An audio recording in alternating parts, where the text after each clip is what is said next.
السلام علیکم. سلیم بخاری شو سے میں ہوں زینب جتوئی. میرے ساتھ موجود ہے سلیم بخاری صاحب. السلام علیکم. وعلیکم السلام. کیسے ہیں آپ؟ ٹھیک ہیں؟ میں ٹھیک ہوں. آپ کی مجھے مسکراہٹ نہیں سمجھ آ رہی ہے آج کی. آپ ہنس کیوں رہی ہیں اتنا؟ بس ایسے ہی.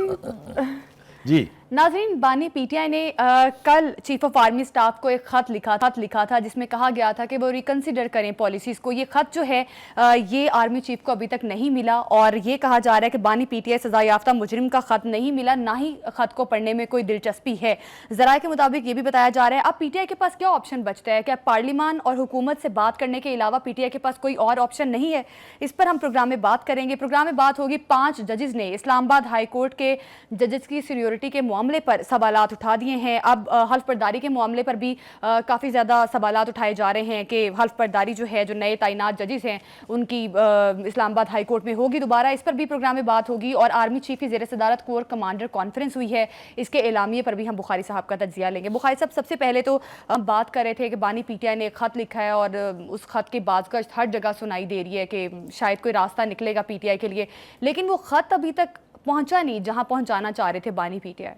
دیکھیے، پہلی بات تو یہ ہے کہ اس سے پہلے کہ ہم اس پہ خط پہ تبصرہ کریں، جی میرے خیال سے جو حکمت عملی ہے پی ٹی آئی کی کہ کچھ نہ کچھ نئی درفنتنی چھوڑتے رہیں یا درفنتنیاں چھوڑتے رہیں تاکہ پریس کے اوپر آپ کا تذکرہ ہوتا رہے، ٹی وی سکرین کے اوپر آپ کا بھی جاری رہے.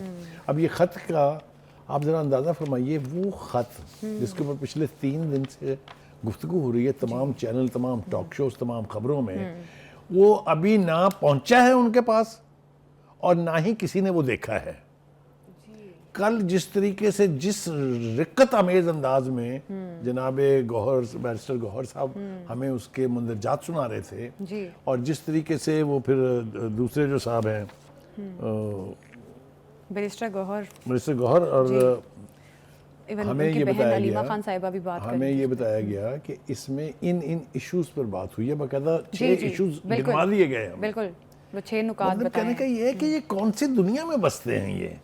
لہٰذا ایک ایسی کوشش جو ابھی مارز وجود میں نہیں آئی، اس کے اوپر اسی طرح کا ریاکشن آنا تھا جو کہ سیکورٹی ذرائع کی طرف، سیکورٹی ذرائع کیا بلکہ صاف کہنا چاہیے جو فوجی قیادت کی طرف سے آیا ہے.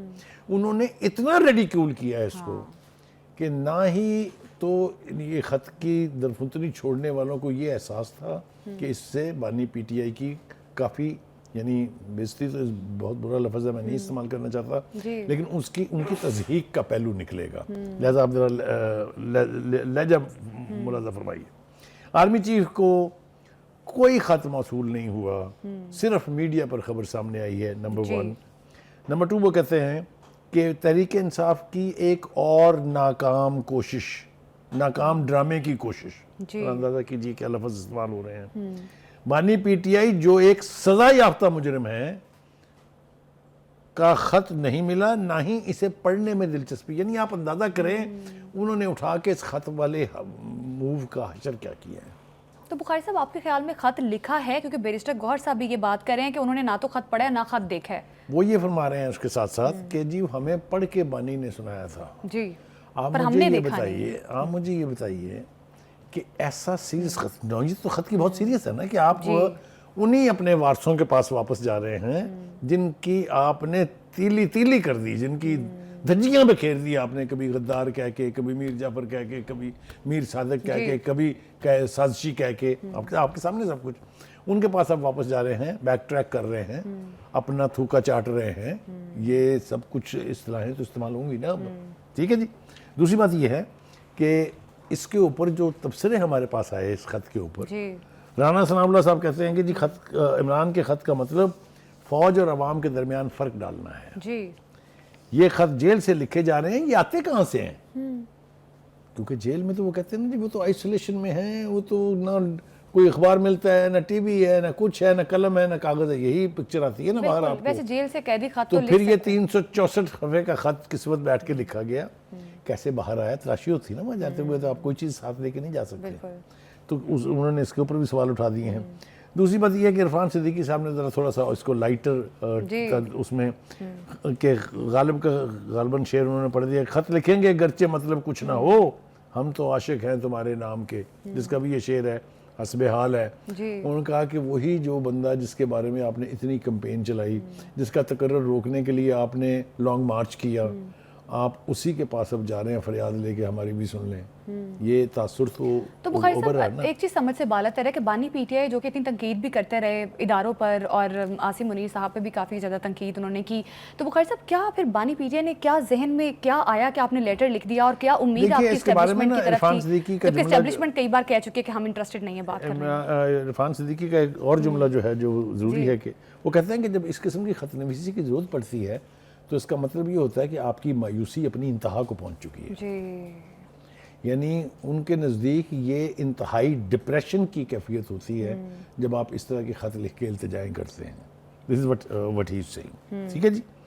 اچھا جی, دوسری طرف بانی صاحب جو ہیں وہ اپنے بانی کہہ رہا ہوں بیرسٹر گوہر صاحب, وہ کہہ رہے ہیں جی مجھے تو بانی پی ٹی آئی نے کہا انہوں نے آرمی چیف کو خط لکھا ہے, جی میں نے اب تک خط پڑھا نہیں ہے, مندرجات بانی پی ٹی آئی نے ہمیں پڑھ کر سنائے. ہاں جی یار یہ مجھے سمجھ میں نہیں آتی. مجھے تو آنیسٹلی بعض اوقات یہی سمجھ نہیں آتا کہ how should I react to it. ٹھیک ہے جی. بخاری صاحب یہ خط ایک ریکارڈ اور ریفرنس کے لیے لکھا ہے بانی پی ٹی آئی نے. دیکھیے اس میں جو سامنے نہیں آیا. واقعات بیان کیے گئے ہیں یہ سارے وہی ہیں جو پی ٹی آئی کا سوشل میڈیا پچھلے 2 سال سے پروپوگیٹ کر رہا ہے. اس میں جو نئی چیزیں شامل ہوئی ہیں اس میں 26ویں ترمیم ہے جی, الیکشن سے متعلق ہے, یا یہ جو پیکا کا قانون ہے یہ ایڈ ہو گئے. باقی تو سارا کچھ وہی ہے جو ہم سنتے آ رہے ہیں, لوگوں کو زبانی حفظ ہوا ہے. بالکل. ایون گورنمنٹ سے جو مذاکرات کر رہے تھے اس میں بھی تقریباً یہی پوائنٹ تھے اور یہی فیکٹر تھے. دوسری بات یہ ہے کہ خط میں بانی پی ٹی آئی فرماتے ہیں کہ فوجی قیادت کو اپنی پالیسیوں پر نظر ثانی کرنی چاہیے, مگر وہ یہ بھول گئے ہیں کہ انہیں 2018 کا الیکشن مینڈیٹ چوری کر کے جتوانے کا تجربہ پہلے کیا جا چکا ہے. اب دوبارہ وہ ان کی خواہش کے اوپر کوئی نظر ثانی کرنے کے لیے تیار نہیں ہے. اس لیے کہ 2 ٹوک الفاظ میں فوجی قیادت نے, فوج کے سپوکس مین نے کہہ دیا ہے we are not interested to talk to you. بالکل بالکل. یہ تصحیح کروائی ہے بانی پی ٹی آئی کی انہوں نے, یا بانی پی ٹی آئی نے خود اپنی تصحیح کروائی ہے خط لکھ کے. کتنی مرتبہ آپ ذرا گواہی دیجئے, کتنی مرتبہ ہم نے اپنے پروگراموں میں یہ بات زور دے کے کہی ہے کہ فوجی قیادت اب خان صاحب سے نہ رابطہ کرنے کے لیے تیار ہے نہ ان کی بات سننے کے لیے تیار ہے. وہ جو ایک ملاقات ہو گئی تھی پشاور میں, جسے اب خود بیرسٹر گوہر صاحب کہہ رہے ہیں نہیں وہ تو صرف سیکورٹی معاملات پر تھی, ہے نا آپ کے سامنے یہ بات. کتنی اس کی ہائپ کریٹ کی گئی تھی, کیا کہا گیا کہ نئے دروازے اور کھڑکیاں کھل گئی ہیں اور پتہ نہیں کیا کیا, یہ سب کچھ آپ کے سامنے ہے. اچھا بخاری صاحب, جس طرح سے آپ نے عرفان صدیقی صاحب کی بات کی کہ جب آپ کو بعض اوقات لوگ خط یا اس والی آپشن کو تبھی کنسیڈر کرتے ہیں جب آپ کے پاس کوئی اور آپشن نہیں ہوتا, تو ویسے تو خط کو نصف ملاقات بھی کہا جاتا ہے, لیکن اب بانی پی ٹی آئی جو لیٹر لکھا ہے اس کا مطلب تو یہی ہے کہ بانی پی ٹی آئی کے پاس اور کوئی آپشن نہیں ہے. دیکھیے یہ میں اسی لیے تو میں کہہ رہا ہوں بار بار کہ جنہوں نے بھی یہ تصور دیا, جنہوں نے بھی اس خط کا آئیڈیا دیا, جنہوں نے اس خط کے باہر آ کے ذکر کیا, ان سب نے بانی پی ٹی آئی کے خلاف سازش کی ہے. یہ میں آپ کو بالکل ایمانداری سے کہہ رہا ہوں, اس لیے کہ فوج اب اپنی پوزیشن لے چکی ہوئی ہے, ہم نے اب ان سے بات نہیں کرنی. بار بار وہ یہ کہہ رہے ہیں کہ آپ نے سیاسی بات کرنی ہے تو سیاستدانوں سے. بالکل, انہوں نے کہا تو بخاری صاحب سیاستدانوں سے بات کریں گے دوبارہ, پھر ایسا کچھ ہو سکتا ہے, موقع بن سکتا ہے. What is the choice, otherwise 4 سال بیٹھ کے انتظار کریں. دیکھیں یہ جو خط کا معاملہ ہے اس کے اوپر امپلائیڈلی آرمی چیف نے آج بھی ریئیکشن کا اظہار کیا ہے. وہ جو انہوں نے کہا تھا نا کہ جی اگر قوم ساتھ نہ ہو تو دہشت گردی سے نپٹا نہیں جا سکتا, انہوں نے زور دے کے کہا ہے آج کی کور کمانڈر میٹنگ میں کہ قوم ہمارے ساتھ ہے, اسی لیے ہم تمام چیلنجز کا سامنا بھی کریں گے اور دہشت گردی کے فتنے کا کلاکما بھی کریں گے. وہ بھی آلسو اسی لیٹر کا رسپانس ہے ایک طرح سے. اچھا بخاری صاحب, یہ جو الائنس بنانے کی بات بھی پی ٹی آئی کر رہی تھی کہ ہم ایک اپوزیشن کے ساتھ مل کے ایک الائنس بنائیں گے اور بھی جماعتوں کے ساتھ, تو وہ کہاں گیا, وہ معاملہ کہاں گیا, بیچ میں اب لیٹر والا معاملہ لے آئے. دیکھیے ابھی کل میں نے سلمان اکرم راجہ کے بیان کا ذکر کیا تھا کہ وہ یہ کہہ رہے ہیں کہ ہم چیمپئنز ٹرافی کے دوران کوئی احتجاج نہیں کریں گے, بلکہ اس دوران ہم سیاسی لیڈرشپ کے ساتھ مل کے اور ایک کوشش کریں گے الائنس بنانے کی. بات یہ بڑی اچھی ہے لیکن آپ کا اعتبار نہیں کرتا کوئی.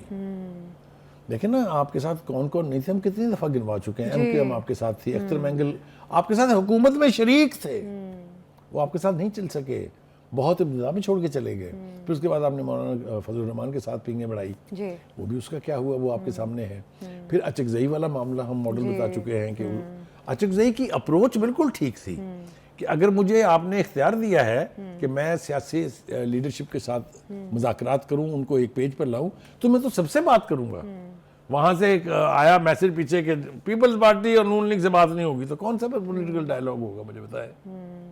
تو کہنے کا مطلب یہ ہے کہ آپ پہلے اپنی کریڈیبلٹی ریسٹور کریں تاکہ یہ پولیٹیکل لیڈرشپ آپ کا اعتبار کر کے آپ کے ساتھ ملے. ابھی تو آپ کا یہ بہت بڑا ڈائلیما ہے کہ لوگوں کا خیال یہ ہے کہ عمران خان صاحب کسی کے سگے نہیں ہیں، کسی کا ساتھ الٹیمیٹ حد تک نہیں دیتے ہیں. ٹھیک ہو گیا جی؟ اچھا، اب آگے آ جائیے جناب. علی امین گنڈا پور صاحب جو ہیں جناب، وہ بہت گہرے بولے ہیں اور بہت دو گہرے معاملہ جات پر انہوں نے آج اپنی زبان کھولی ہے.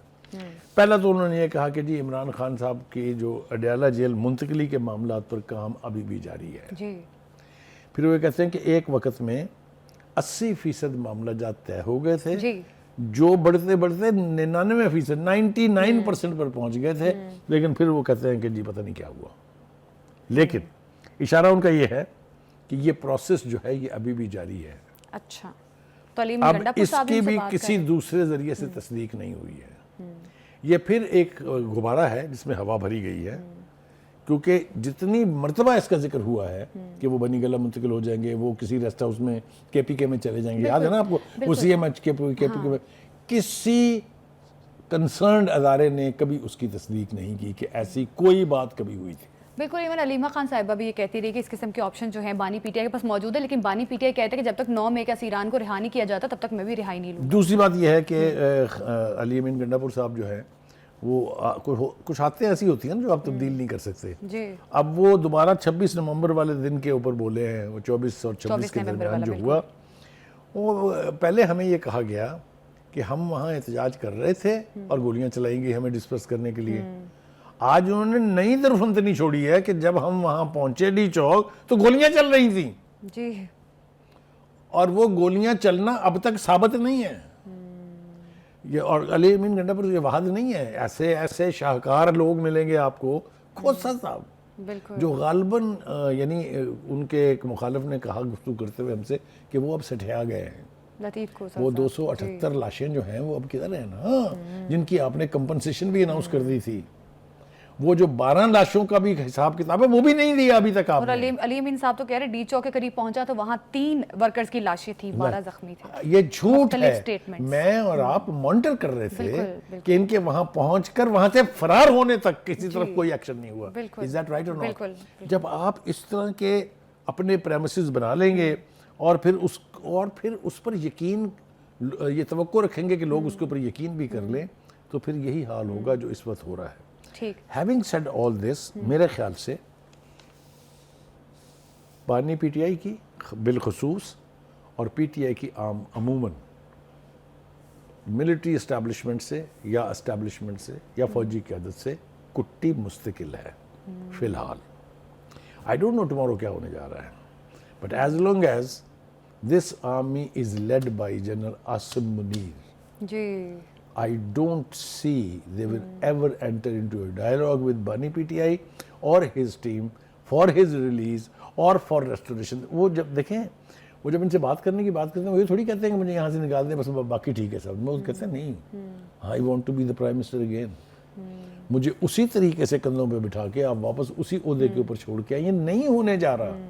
یہ کر کے انہوں نے دیکھ لیا فوج کی جو گت بنائی ہے انہوں نے، یا جو سازش کی گت بنانے کی، اس کا نہ ماضی میں کوئی مثال ہمیں ملے گی اور نہ آنے والے وقت میں ملے گی. میں آپ کو بالکل وثوق سے کہہ رہا ہوں. ایک تو یہ کہ ایک چیز ہوتی ہے جس کو ہمارے معاشرے میں کہتے ہیں موسم خوشی، اس کو تو آپ ایک طرف رکھ دیجئے. یہ وہی جماعت ہے نا جو 2013 کے اور 2002 کے الیکشن میں کہیں نہیں تھی. جی بالکل ٹھیک ہے. اس کے باوجود کہ پرویز مشرف صاحب نے گود لے لیا تھا ان کو، لیکن پھر بھی پرفارمنس جو تھی وہ آگے. لہٰذا اس کے لیے پھر جو کھلواڑ الیکشن پروسیس کے ساتھ ہوا، جس طریقے سے آر ٹی ایس بٹھایا گیا، جس طریقے سے رزلٹ 3 4 6 5 دن کے بعد اناؤنس کیے گئے، وہ سب کچھ اب دوبارہ کوئی نہیں کرے گا کسی کے لیے بھی نہیں کرے گا. ناٹ اونلی فار خان صاحب اور پی ٹی آئی. میرا نہیں خیال کہ military establishment will ever do any such thing again for anybody even if somebody lands from the moon. ٹھیک. اور یہ ہونا بھی نہیں چاہیے. جو منظرنامہ بن رہا ہے اس سے تو یہی لگ رہا ہے کہ فوج نے تو ایبسولوٹلی ناٹ کہہ دیا بانی پی ٹی آئی کو. اب یہ خوبصورت بات ہے پی میرے ٹی آئی خیال کے سے, پاس وہ ایبسولوٹلی ناٹ جو انہوں نے واضح طور پہ یہی لگ رہا ہے کہ جو انہوں نے امریکہ کو کہا تھا وہ فوج نے خان صاحب کو کہہ دیا. واجب بابا. تو بخاری صاحب اب بانی پی ٹی آئی کے پاس یا پی ٹی آئی کے پاس گورنمنٹ کے ساتھ بات کرنے کے علاوہ کوئی آپشن نہیں. ایون وزیر اعظم صاحب نے کہا بھی تھا 31 جنوری تک آپ رابطہ کر سکتے ہیں. تو اب کوئی آپ کو لگ رہا ہے کہ کوئی ٹیبل سج سکتی ہے, کیونکہ جو منظرنامہ بن رہا ہے اس میں تو یہی لگ رہا ہے کہ پی ٹی آئی کے پاس اور کوئی آپشن نہیں ہے سوٹیبل سوائے مذاکرات یا بات کرنے کے. میں یہ بات آپ کو بالکل کلیئرٹی کے ساتھ کہہ رہا ہوں کہ ممکن ہو سکتا ہے کہ اسٹیبلشمنٹ بھی اس کا کسی طرح سے حصہ ہو, لیکن خان صاحب اور ان کی پارٹی کو بیٹھنا پڑے گا پولیٹیکل لیڈرشپ کے ساتھ, جو اس وقت الائیڈز کی گورنمنٹ ہے جس میں پیپلز پارٹی اور نون لیگ شامل ہے. ان کے ذریعے ہی کوئی راستہ نکلے تو نکلے. اگر ان کا خیال یہ ہے کہ یہ رینبو کی طرح سے آپ جمپ کر کے جا کے دوبارہ ان کی گود میں بیٹھ جائیں گے, یہ نہیں ہونے جا رہا. اس کا کوئی دور امکان نہیں ہے. اچھا بخاری صاحب, اگین میں لیٹر والی بات پہ ہی بات کروں گی. بخاری صاحب, لیٹر کا جس طرح سے آپ نے پہلے بات بھی کی کہ میڈیا میں ان رہنے کے لیے یا خبروں میں ان رہنے کے لیے بانی پی ٹی آئی بعض اوقات ایسی ٹویٹس بھی کرتے ہیں جس سے آپ نے دیکھا نا کہ جب مذاکرات کا فائنل راؤنڈ ہونے والا تھا اس سے پہلے وہ جو ٹویٹ کی 50 دن کے قریب کے مذاکرات تھے جو بالکل ڈریگ آؤٹ کیے گئے اور مختلف چیزیں چلتی رہیں. تو اب یہ جو لیٹر والی کہانی ہے جو ابھی تک کہا تو جا رہا ہے کہ بانی پی ٹی آئی نے ہمیں پڑھ کے سنائی, لیکن لیٹر کا ابھی تک کوئی وجود یا کوئی اس طرح والی چیز سامنے نہیں آئی. تو آپ کو لگ رہا ہے کہ صرف آپٹکس کے لیے بھی یہ بات ہو سکتی ہے؟ فار انسٹنس کہ شاید میرا خیال ہے اگر یہ آپٹکس کے لیے نہیں بھی تھی تو اب یہ خط نہیں لکھا جانا چاہیے. کیونکہ اگر یہ نہیں لکھا گیا یہ تو اور زیادہ ہزیمت کا سامنا کرنا پڑے گا, اس لیے کہ سیکورٹی اداروں نے اپنی پوزیشن بیان کر دی ہے. بالکل. اور انہوں نے کیا بیان کیا, ان کا ایک مجرم کا کسی قسم کا کوئی خط ہمیں پڑھنے میں دلچسپی نہیں ہے. I don't think if there could be a stronger comment than this. تو بخاری صاحب اب اس جواب کے بعد آپ کو کیا لگ رہا ہے, بانی پی ٹی آئی کا کیا کوئی جواب آ سکتا ہے اس پہ, یا پی ٹی آئی کیا کرے گی؟ ایک تو یہ کہ ہمیں بانی پی ٹی آئی کو اس کے بیانات کی روشنی میں دیکھنا چاہیے. ان کا کہنا یہ نہیں ہے, ان کا ماننا یہ ہے کہ یو ٹرن لینا بڑے لیڈروں کی نشانی ہے. وہ کوئی بھی یو ٹرن لے لیں گے, وہ پھر دوبارہ کمیٹی بنا دیں گے, پھر دوبارہ کمیٹی بیٹھ جائے گی. میرا خیال ہے کہ اب ہو سکتا ہے بخاری صاحب یہ ماحول بن بھی سکتا ہے کہ شاید گورنمنٹ کے پاس دوبارہ جائیں کہ ہم بات کرنا چاہتے ہیں. گورنمنٹ نے اور ایاز صادق صاحب نے جو نیشنل اسمبلی کے اسپیکر ہیں انہوں نے وہ کمیٹیاں ڈیزالو نہیں کی ہیں. پی ٹی آئی نے اس کمیٹی کو اب کوآرڈینیٹنگ کمیٹی بنا دیا ہے سیاستدانوں کے ساتھ بات کرنے کے لیے, لیکن حکومت نے اور نیشنل اسمبلی کے اسپیکر نے ابھی تک ان کمیٹیز کو انٹیکٹ رکھا ہوا ہے. بالکل ان کمیٹیز کو پاسبلٹی کہ یہ ڈائیلاگ ریزیوم ہو جائے. بالکل انٹیکٹ رکھا کمیٹیز کو, تاکہ شاید دوبارہ اگر مذاکرات کی بیٹھک سچتی ہے اور مذاکرات اگر پی ٹی آئی اور گورنمنٹ کے درمیان ہوتے ہیں تو کچھ راستہ نکالا جا سکے. 3 ججز کے اسلام آباد ہائی کورٹ میں تعیناتی کے بعد سینیورٹی کے معاملے کو اب ایک بار پھر اٹھایا جا رہا ہے. بخاری صاحب, اب یہ کہا جا رہا ہے کہ سینیورٹی کے بعد جو ہے حلف جو نئے طریقے سے لیا جاتا ہے کہ اسلام آباد ہائی کورٹ میں 3 جج آئے ہیں تو وہ نئے طریقے سے حلف لیں گے اور پھر سینیورٹی جو ہے اس حساب سے بنتی ہے. تو اس پر بخاری صاحب آپ کیا کامنٹ کریں گے؟ پہلی بات تو یہ ہے کہ وہ لوگ جو آئین میں اپنی مرضی کی چیزیں گھسیڑ لیتے ہیں, مجھے ان پر ترس بھی آتا ہے, لیکن میرے نزدیک ان سے بڑا جاہل کوئی نہیں ہے. بالکل. میں شروع ہی یہاں سے کرتا ہوں. میرا خیال تھا کہ میں بعد میں اس کی بات کروں گا. پہلے ہم آئین کا آرٹیکل 200 پڑھ لیتے ہیں. جی بالکل. جو یہ کہتا ہے, and I read quote unquote, I quote, the president may transfer a judge of the high court from one high court to another high court, but no judge shall be transferred except with his consent and after consultation by the president with the chief justice of Pakistan and chief justice of both high courts. بتائیں کہیں ہے madam اس کے اندر کوئی اور چیز اس کے بعد, is it clear or is it not clear? کہیں ہے کہ وہ حلف لے گا دوبارہ؟ بالکل. یہ جو اپنی مرضی سے چیزیں اس میں شامل کر لی جاتی ہیں, یہ سب سے بڑا مسنومر یہی ہے.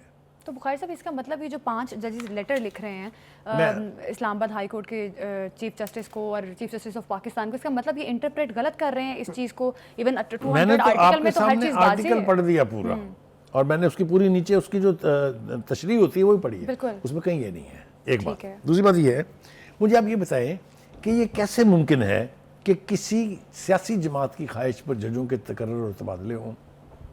یہ کیسے ممکن ہے کہ وکیل مظاہرہ کریں اور اپنی مرضی کا جج لگوا لیں؟ مجھے آپ یہ سوچ کے بتائیں کہ یہ کیا ہم خود ان ججز کا مذاق نہیں اڑا رہے کہ وہ ان کو آپ بریکٹ کر رہے ہیں کسی ایک خاص پارٹی کے ساتھ اور کسی ایک خاص وکلا کی تنظیم کے ساتھ؟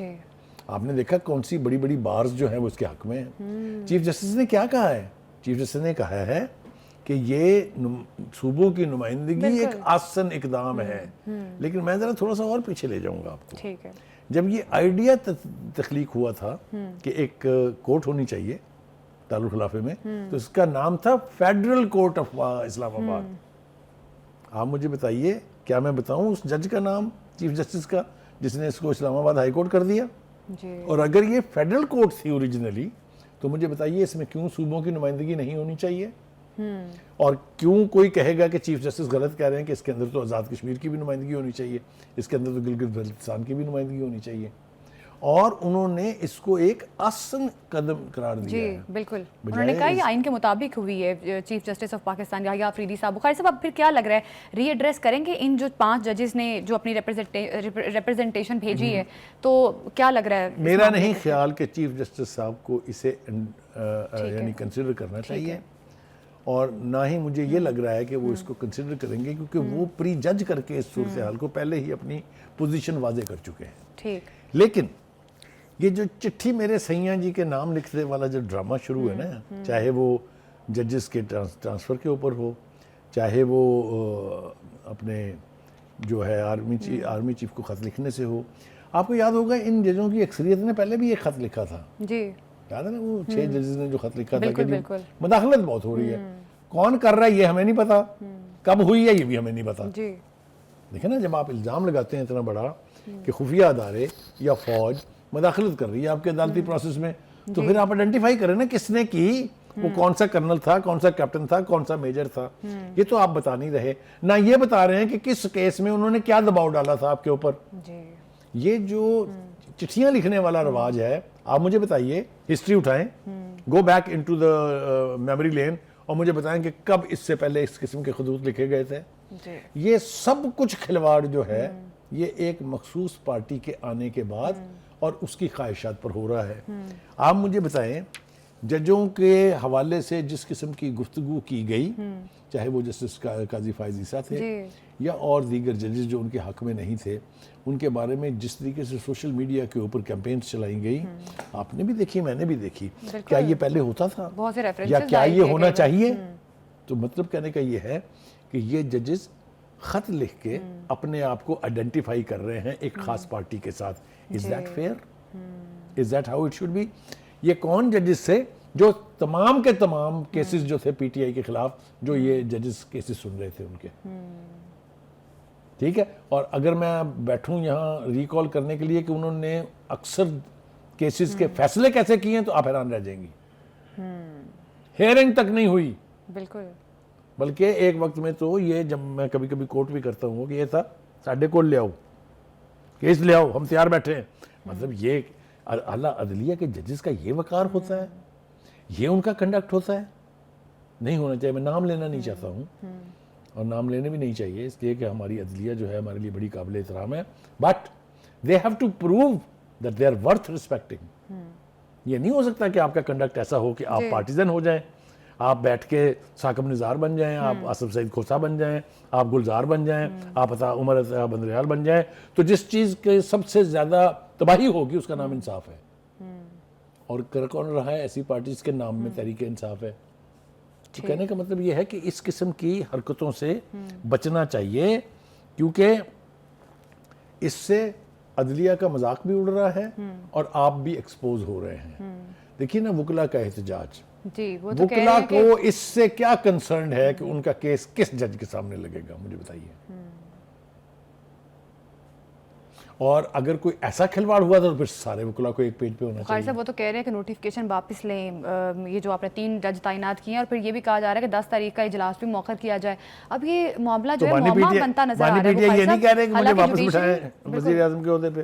تو بخاری صاحب، یہ آپ کو نہیں لگتا کہ آنے والے دنوں میں یہ معاملات جو ہیں مزید سنگین نوعیت کے ہو سکتے ہیں؟ جوڈیشری ایک بڑا امپورٹنٹ پلر ہے ریاست کا. دیکھیے، آپ کو یہ طے کرنا ہوگا کہ عدلیہ کے حوالے سے سازش کون کر رہا ہے، کون اس کی تضحیک کا باعث ہے، کون ایسے اقدامات لے رہے ہیں جس سے عدلیہ کا وقار جو ہے وہ کمپرومائز ہو رہا ہے. آپ کو بہت زیادہ دور جانے کی ضرورت نہیں پڑے گی. دیکھیں نا، آپ نے خط لکھوایا چیف جسٹس آف پاکستان کو کہ جی مداخلت ہو رہی ہے، کوالیفائی. میں نے یہ نہیں کہا کہیں بھی کہ مداخلت ہوتی ہے یا نہیں ہوتی ہے. جی میں نہیں کہہ رہا ہوں، بالکل بالکل لیکن جب آپ کو الزام لگاتے ہیں تو آپ کو اسے عدالتوں میں سبسٹینشیٹ کرنا ہوتا ہے، اس کی گواہی دینی ہوتی ہے، اس کے ثبوت دینے ہوتے ہیں، جو کہ نہ ہی تو وہ ادارے کبھی چھوڑتے ہیں اور نہ ہی ان کے پاس کوئی ہے۔ خالی زبانی کہہ دینے سے آپ کا کیس نہیں بنتا ہے عدالتوں کے اندر، at least as a last student میں یہ جی وثوق سے کہہ سکتا ہوں۔ جی ایک بات، دوسری بات یہ ہے کہ ہم یہ بھول جاتے ہیں کہ یہ سب کچھ کھلواڑ جو ہم عدلیہ کے ساتھ اور اعلیٰ عدلیہ کے ساتھ بالخصوص کر رہے ہیں، باہر ہمارا امیج کیا جا رہا ہے۔ میں اگر آپ کو گنوانے بیٹھوں یہاں پر تو خود میں توہین عدالت کا موجب بن جاؤں گا اگر میں وہ کچھ بتاؤں آپ کو جو سوشل میڈیا کے اوپر دنیا کو بتایا جا رہا ہے۔ Is that right? بالکل is that how it should be? تو کہنے کا مطلب یہ ہے کہ ہم صرف یہی تقاضا کر سکتے ہیں اس پلیٹ فارم سے بالکل کہ خدا کے واسطے بیہیو یور سیلف، ایسا کنڈکٹ رکھیے اپنا کہ پاکستان کی عدلیہ بدنام نہ ہو، پاکستان کا امیج خراب نہ ہو۔ ہم کسی صورت یہ نہیں چاہتے ہیں کوئی بھی جج یا کوئی بھی عدالت آپ کے رائٹس کے اوپر انکروچ کرے۔ بالکل، اور جو تشریح ہے آئین کی وہ بھی واضح طور پہ آپ کے پاس موجود ہے، پھر اس کے باوجود اگر آپ لیٹر لکھتے ہیں چیف جسٹس آف پاکستان کو یا اسلام آباد ہائی کورٹ کے چیف جسٹس کو۔ اچھا خیر بخاری صاحب، اب 26ویں آئینی ترمیم پر بھی معاملہ جو تھا وہ بھی کافی کمپلیکیٹ ہوا کہ اس پہ فل کورٹ بننی تھی، ابھی وہ بھی جو ہے معاملہ ایک طرف ہے، پھر پیکا ایکٹ والا بھی ایک طرف ہے، پھر یہ والا معاملہ بھی اب آ گیا ہے۔ تو اب یہ تمام تر جو معاملات یا ماحول بنتا جا رہا ہے، اس میں گورنمنٹ کس طرح سے اپنا رول پلے کرے؟ دیکھیے میں آپ کو دو باتیں بتاؤں۔ پہلی بات تو یہ کہ 26ویں ترمیم کی بحث اب ختم ہو جانی چاہیے، اس لیے کہ وہ نہ تو کسی فوجی ڈکٹیٹر نے کی ہے، جی نہ ہی وہ کسی نے زبردستی ٹھونسی ہے۔ ایک الیکٹرل پروسیس کے ذریعے بننے والی پارلیمنٹ میں 2/3 میجورٹی سے وہ پاس ہوئی ہے اور 2/3 میجورٹی ہی اس کو انڈو کرے گی۔ لہٰذا ایک تو یہ بات پی ٹی آئی کو سمجھ آ جانی چاہیے پارلیمنٹ کے رول کو تو انڈرمائن نہیں کیا اگر جا سکتا۔ آپ کو اقتدار دوبارہ میسر آتا ہے، جس کے کئی امکانات ہوتے ہیں، کس پارٹی نے دوبارہ اقتدار حاصل نہیں کیا؟ پیپلز پارٹی 3 دفعہ واپس آ چکی ہے، نون لیگ 4 دفعہ واپس آ چکی ہے، تو آپ بھی واپس آ سکتے ہیں۔ آپ جب آئیں گے اقتدار میں تو آپ اس کو انڈو کر دیجیے گا، اور کوئی طریقہ نہیں ہے۔ لکھ لیں آپ خط جتنے مرضی لکھنے ہیں آپ نے، کسی خط کے اوپر یہ نہیں ہونا۔ بالکل بالکل، اب دیکھنا یہ ہے کہ جو 5 ججز نے اسلام بتایا آباد کہ یہ اس ٹرانسفر کے بعد جو صورتحال اب بنی ہے وہ تھوڑی سی ہمارے ناظرین کے ساتھ بالکل وہ بھی شیئر کر دیتے ہیں۔ جسٹس محسن اختر قیانی کو ہٹا کر جسٹس سرفراز ڈوگر کو انسداد دہشت گردی عدالت اور احتساب عدالتوں کا انتظامی جج تعینات کیا گیا ہے، جبکہ جسٹس سرفراز ڈوگر کو انسداد دہشت گردی اور احتساب عدالتوں کے انتظامی جج تعینات کر دیا گیا ہے۔ آفس آرڈر کے مطابق جسٹس میاں گل حسن اورنگزیب کی جگہ جسٹس اعظم خان کو ڈسٹرکٹ کورٹس ویسٹ کا انتظامی جج تعینات کر دیا گیا۔ اسی طرح جسٹس ارباب محمد طاہر FIA کورٹس کے انتظامی جج تعینات کر دیے گئے ہیں۔ اس طرح یہ واضح تبدیلیاں جو ہیں وہ آئی ہیں، اب اس کے بعد آنے والے ٹائم میں بھی شاید کچھ بڑی تبدیلیاں رونما ہو سکتی ہیں۔ آرمی چیف کی زیر صدارت 267 کور کمانڈر کانفرنس ہوئی ہے اور بخاری صاحب اس کا اعلامیہ جاری کر دیا گیا ہے۔ آرمی چیف نے دہشت گردی، انڈیا، کشمیر اور مختلف معاملات پر بات کی ہے۔ دیکھیے ایک تو 5 جنوری چونکہ یوم کشمیر ہوتا ہے آپ کو پتہ ہے، اور بہت نیشنل لیول کے اوپر اکراس پاکستان ہی نہیں بلکہ پوری دنیا بھر میں جہاں جہاں کشمیری رہتے ہیں اور جہاں جہاں پاکستانی رہتے ہیں وہ اس کو آبزرو کرتے ہیں، اور خاص طور سے آزاد کشمیر میں تو آپ تصور کر سکتے ہیں۔ بٹ حیران کن بات یہ ہے کہ even the other side of Kashmir جو آکوپائڈ ہے انڈیا کی فورسز کے، وہاں بھی لوگ اس دن کو آبزرو کرتے ہیں۔ تو ایک تو اس اعتبار سے انہوں نے یاد دہانی دلائی ہے انٹرنیشنل فورم جو ہے یونائٹڈ نیشنز کا کہ جناب آپ کی سیکورٹی کونسل کی قراردادوں میں کچھ طے کرنا باقی تھا، کچھ شرم کر لو۔ جی تو ایک تو اس کا حوالہ دیا۔ دوسرا یہ کہ انہوں نے کہا کہ ہم وہاں ظلم ہونا برداشت نہیں کریں گے، ہم پوری قوت کے ساتھ کشمیریوں کے ساتھ کھڑے ہوں گے۔ یہ پہلی دفعہ، پہلے تو ہم وہ ڈپلومیٹک بیان دے دیتے تھے نا، ہم اخلاقی طور پر، ہم سیاسی طور پر ان کی مدد کرتے ہیں۔ اس نے کہا ہے کہ کوئی سوال ہی نہیں پیدا ہوتا۔ ایک دوسرا افغانستان، یہ بھی ایک بلیڈنگ وونڈ ہے۔ مجھے یاد ہے کہا تو بریزنیف نے تھا نا ایک وقت جب وہاں سے روسی فوجیں واپس جا رہی تھی کہ Afghanistan will continue to be a bleeding wound, لیکن ہمارے معاملے میں بھی یہ بالکل صحیح بات ہے۔ تو ان کو بھی انہوں نے کہا ہے کہ آپ جب تک ان خوارج کا ساتھ دیتے رہیں گے، ایک تو یہ کہ آپ کے ساتھ ہمارے تعلقات ٹھیک نہیں ہو سکتے، اور یہ آپ کی ذمہ داری ہے کہ آپ اس کو کریں۔ تیسری بات جس کو فوکس کیا انہوں نے وہ ہے دہشت گردی۔ بلوچستان میں جو کچھ ہو رہا ہے، KPK میں جو کچھ ہو رہا ہے، وہ تو خیر اس کے طرف بھی اشارہ کیا گیا ہے کہ کون اس کا ذمہ دار ہے. آپ نے دیکھا کل کی جو تقریر تھی پرائم منسٹر کی، اس میں بھی اس کا ذکر تھا کہ کنہوں نے ان کو لا کے بسایا تھا، کنہوں نے، یہ سارے اشارے موجود تھے. وقت کی چونکہ کمی ہے اس لیے بہت آگے نہیں جایا جا سکتا، لیکن میرا خیال ہے جو کشمیر کے حوالے سے ہمیں بات کرنی چاہیے. غزہ کے اندر جو کچھ مسلمانوں کے ساتھ ہوا، یہ ہم نے اس کا ماتم کیا، یہاں ہم اس کا ماتم کرتے رہیں گے. دنیا کی جو مجرمانہ خاموشی تھی اس نے اسرائیل کو اور اسرائیل کی ناجائز حکومت کو جس طرح قتل عام کی اجازت دی، میں کہوں گا، اور اس کو سپورٹ کیا، اسی طرح کی مثال ہمیں کشمیر کے حوالے سے بھی ملتی ہے. کس کو نہیں پتا کہ ہندوستان کی فوجیں وہاں کیا کر رہی ہیں؟ کوئی امیجز نہیں روک سکتا. جو انتفاضہ سیکنڈ شروع ہوا تھا 1989 میں، اس کے بعد برہان وانی جیسے لوگ جو ہیں ان کی شہادتیں، اور ایک تسلسل کے ساتھ وہاں پر آج بھی کوئی ہندوستان کا بڑا لیڈر یا کوئی غیر ملکی وہاں جاتا ہے تو کرفیو لگانا پڑتا ہے وہاں. یہ ریزسٹنس کا حال ہے. ایسی قوم کو آپ کتنی دیر رکھ سکتے ہیں اپنا غلام؟